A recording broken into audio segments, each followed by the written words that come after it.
I want to give examples so it just makes it clear for people. Like for example, I operate a couple of different businesses, so I'm anal in what I want. Yeah. Right? And someone comes and says, "Oh my God, you're so anal, Leah. Like you're so like you want everything to be done perfectly. Like you need to let go. You need to chill." I'm like, I'm like, okay, let me like if that person is my coach, like I will taking the information, like I will like, okay, how can I interact in a way that I can get what I want at the end of the day? I need to get what I want, but I learn a new way of implementing that people don't think like I'm so anal or I'm going on their nerve, right? But I'm not gonna let go of my character of being wanted be a perfectionist or performing to my maximum ability because you don't like it that I'm a perfectionist, or you don't like it if I'm loud, or you don't like it that I do this and that. So it's very important to use the advice or whatever you hear, whatever is useful, take it, apply it to make you a better person. But if it is not gonna work, or like you don't need to change your character for anybody. Mm-hmm. And this is like, I find this very important to implement it on day to day for myself, for my personal life and in my business life, that I'm like, I need to make sure people don't shake me, because every day someone come and say something. Yeah. I often feel like the people with the advice like that, where it's kind of negative, almost like, first and foremost, like there's nothing wrong with being a perfectionist at all, period. It's not. And I hear a lot of people kind of using perfectionism as like, oh, she's a perfectionist. Like, it's like a down thing. And it's like, I'm sorry, but like what you're creating is pretty cool. The businesses you're creating, the people that you work with, all of these environments, like you're creating something amazing. And when you're a creator, when you're an entrepreneur, it is great to be a perfectionist because you're always in the pursuit of excellence. And that's something you should be proud of first and foremost. But, in terms of people like nitpicking and, trying to constantly peck at you, it's like the people that are saying that, they're not there themselves. They're not even well-rounded or caring enough or have the energy or the passion for evolving themselves to get better, because you'll never find someone doing better than you turning around and giving you like hard advice like that, or not even advice, but like kind of critiquing you negatively. Yeah. I think it's important to take inventory. Like, as an example, if many people are telling me around me, like, you're being kind of mean or you're being disrespectful or like your tone is off, okay, great. Let me pause. Let me just evaluate. Am I proud at the end of the day of that interaction? Because you'll know. Yeah. Like, if you were kind of a jerk, like in the back of your mind, you're kind of like, I didn't handle that the best. Yeah. Right? But have a pause, have a moment of self-reflection, and like, can I have improved those things? And if that's feedback is sound, thank the person. Yeah. Okay, noted, thank you. I'll do better tomorrow, and move on. But it's the advice that's like unsolicited, unwarranted, that, it's coming out of nowhere, out of jealousy, or maybe they're just not in a good place themselves. Yeah. Like, you're too loud, you're too much. It's like, okay, well, you're not enough. You need to be more. That's what's going on. So, yeah. I literally start thinking of myself as a black sheep. I convince myself that, you know what? I'm going to accept that in my surrounding, I'm opposite of the people around myself. Yeah. So the one that I love and they matter to me, I'm going to accept. I'm going to accept them with whatever they say, whoever they are. But I'm going to stay here very strong on my own lane, still continuing what I need to continue. Yeah. Like, you have to acknowledge it, you have to know it, and still be comfortable enough to just push through what you need to push through with what you think is right for yourself. Yeah. So definitely a challenge, especially for women. If you are a man, maybe our surrounding will have, just because you said so, 100 people will be following you because you're a firm man. You know what you want. Like, he's so strong. But for a woman to have all those characteristics, I'm not sure if like, none of those is really valuable. Yeah. I know what I want and I push so hard. Chill, girl. I just had one of my closest friends say something to me in a circle of other people. There was men present too, and it shook me a little bit. And one of my closest friends said to me, and to the guy that we were talking to, you know, Amy's single because Amy's really firmly opinionated, and you know, she's a really strong character, and so, you know, if she was to kind of like just be a little bit more submissive, she'd probably end up in a relationship. And it shook me a little bit. I know. I was like, girl. No. You're supposed to be my bestie. If a man had this quality, if just let's talk about a man that we know that has all those quality. Yeah. Who will complain? Nobody. Who? Yeah. And for the girl to be in that position, for you to have your own opinion about everything, we should be so proud. I know. That you're someone so strong that you can have an opinion. And you know what? It doesn't matter what you think. I know. Because it's your opinion. Exactly. I know. It gave me pause, and I'm like, well, I was like, you know, I don't agree with that. That's not why I'm single. You know, and first and foremost, being single is a choice. It's a choice. It's a choice. Congratulations. It's a choice. High five to that. And secondly, besides it being a choice, it's also not just the man's decision, right? To like, it's not like I'm like out there like, somebody please take me in.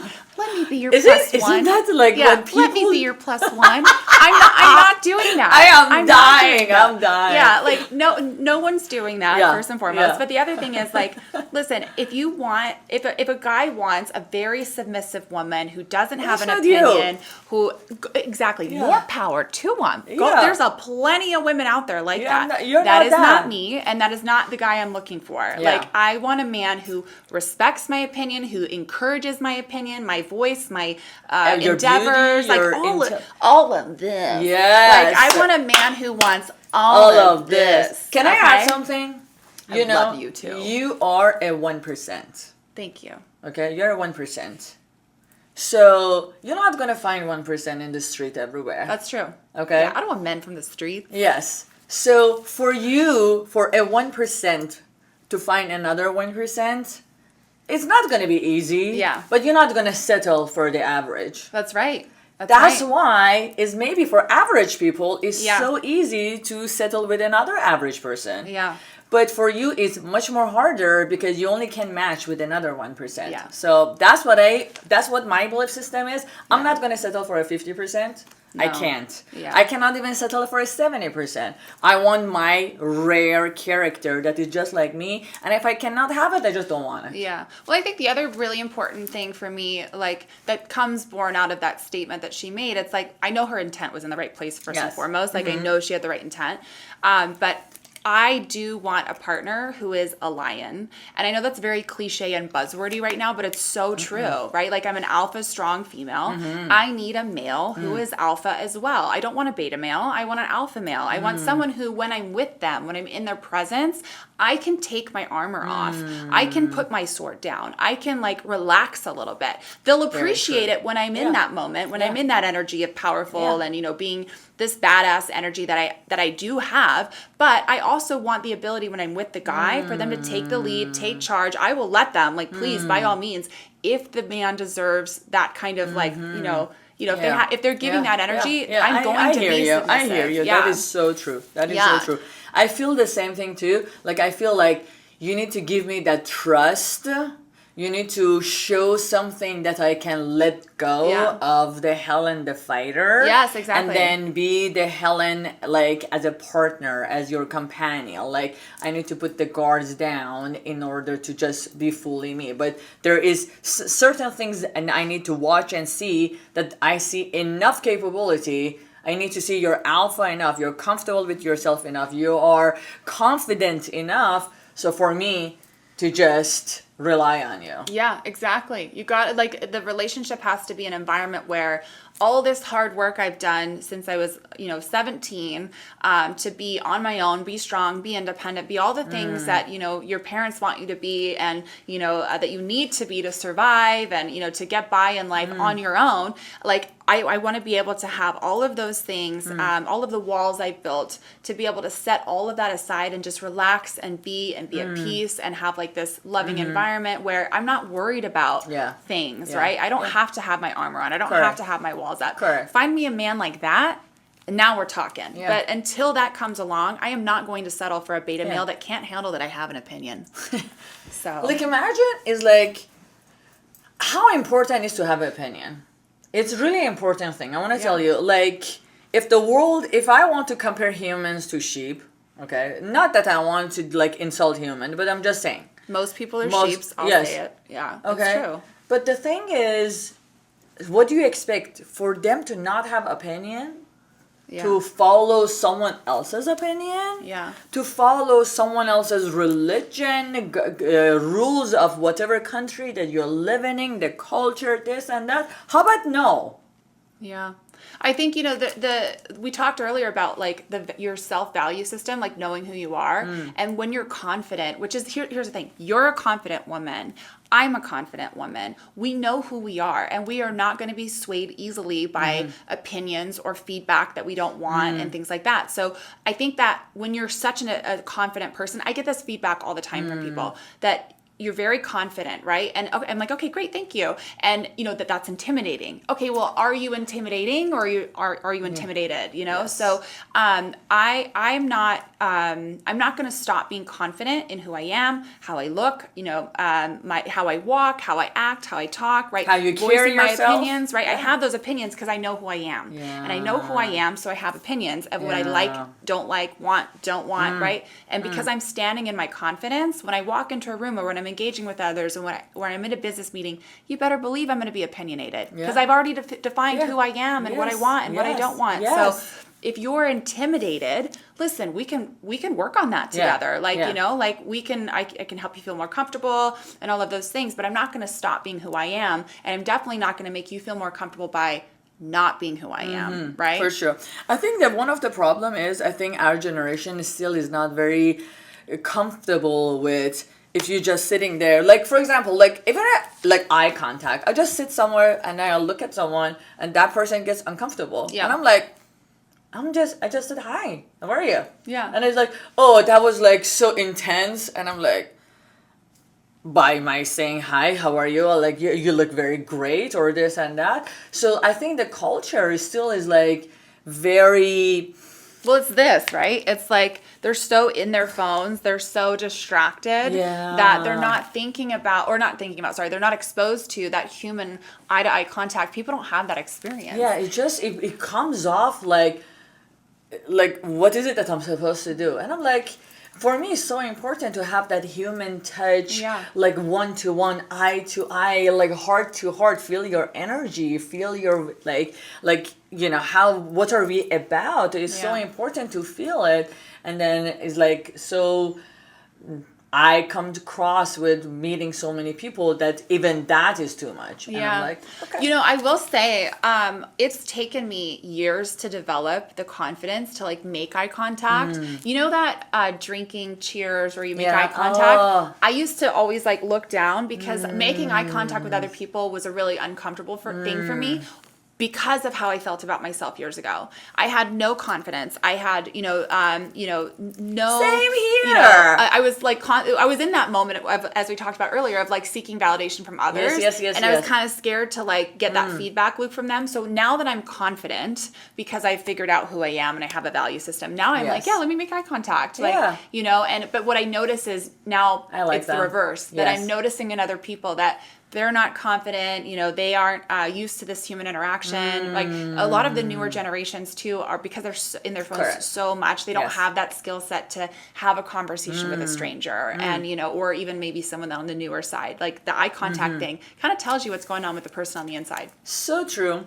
And then because I built this confidence for myself, it took me so it's been 10 years I worked on it. And I want to say, this person that I'm today, do you think it's been only 4 years to this extent? 4 years? Let's say this is last 4 years to this extent. So I was confident, but every year I was like, ooh, what did I do back then? Ooh, why did I care about this? So it's a personal development that you do for yourself. You teach yourself how to be confident. You, every time that you have more knowledge, you're like, then you feel good about yourself. Yeah. Then you become more confident. Every time you take a project and you promise yourself that I'm going to finish this project, you feel confident about yourself. Every time, like, I promise you something and I'm a man of my own word and I deliver what I promise, I feel confident about myself. Yeah. Every time, like, I'm like, okay, I'm going to eat healthy and I'm not going to touch this and that. Then after, like, I look good for myself, then I feel confident about myself. So, like, you need to teach yourself how to feel confident. You need to search what makes you feel confident, what makes you feel comfortable. How can you gain it? Because none of us are born with this. No. You know? So, and no one is going to come and give you a confidence. Yeah, you No know, one. I literally just had a conversation with someone about this the other day because they were like, how are you so confident? You know, what are you doing? You know, you should definitely, you know, if you've got advice on it, I would love to hear it. And this was someone who's very, very antisocial, shy, all because they don't have their own confidence, right? And so I was thinking about it, like, general question to myself, how am I confident? Like, why am I confident? And how does someone get it? And your point is so perfect. It's like you gain confidence one moment at a time, one interaction at a time, and it's one foot in front of the other. It's not overnight. It's a slow, gradual build, but once you have enough momentum, you know, by taking one foot at a time. So to your point, it's one goal at a time. So I said I was going to do something that I was going to do. I said I was going to be somewhere on time. I said I was going to, you know, go to my friend's house and help her with her homework or whatever. And I did that. It's like, you know, being able to just baby step into it, you know, and as you accomplish things and as you, you know, realize your power and again, kind of figure out your value system and like who you are because of those things that you're accomplishing and the goals that you're reaching out, that is confidence. That's how you build your it. promises to yourself, especially, not the promises to the other people. No, because when you deliver promises to other people, you're becoming other people's slave. But the promises that you deliver for yourself, that you deliver to yourself, you're like, I love you. Thank you. Yeah, I'm proud of you. You went through this shit, but you made it. You know? And it's just like, you take a step back, I'm like, oh wow, I went through all this, but I did it. You did it. I did it. Yeah. You know? I think it's so important too to like even just take inventory for yourself. Like, you know, in that moment, like, I don't have like a set schedule I do it, but I definitely catch myself probably like, I don't know, every other week or something where I'm like, okay, if my week was tough or hard for whatever reason, it's like, gosh, like I went through a lot this week, but I made it. You know, and that statement of like this too shall pass. I love that because when I'm in the thick of something, you know, when I'm in the moment of something being hard, a hard interaction, a hard project, you know, sitting in traffic and I'm, you know, that's driving me nuts. Like it's a choice to be upset by those things. And so I just kind of, you know, will catch myself like, ugh, I don't like how my tummy is feeling right now. I'm feeling upset or frustrated or annoyed. And it's like, that is a choice. Let me just turn off that switch of being upset and annoyed. Let me just switch to something to get me in the good mood. Like, okay, gratitude. I am so thankful for this moment. I'm thankful for this life. I'm thankful for my outfit. I'm thankful for my lipstick. You know, just like little silly things. Kind of just shifts your mindset for a second, resets you. Take inventory. What have I accomplished today? I overcame being frustrated. I overcame this traffic. I overcame this project. You know, and be proud of yourself. You've got to pat yourself on the back. And then I want to say something. At the end of the day, tell me, what do you think? Do you think, like, whatever we made with our career, whatever we make with our job, all of this I feel is secondary. Yeah. But really how we feel is primary for me. Yeah. Because at the end of the day, you know, my first line of work was hospice. So I dealt with lots of dying people. At the end of the day, when I spent so much time while people were dying, like, it didn't matter what they did in life. It didn't matter what kind of career they had. It mattered, like, how did they feel in life? How they're feeling while they're dying. How, like it's about the self-satisfaction of what they had throughout their life, you know, with their loved one, with their family, the love that they had for themselves. So it's so important to go through the game of the life with feeling good here and feeling good here.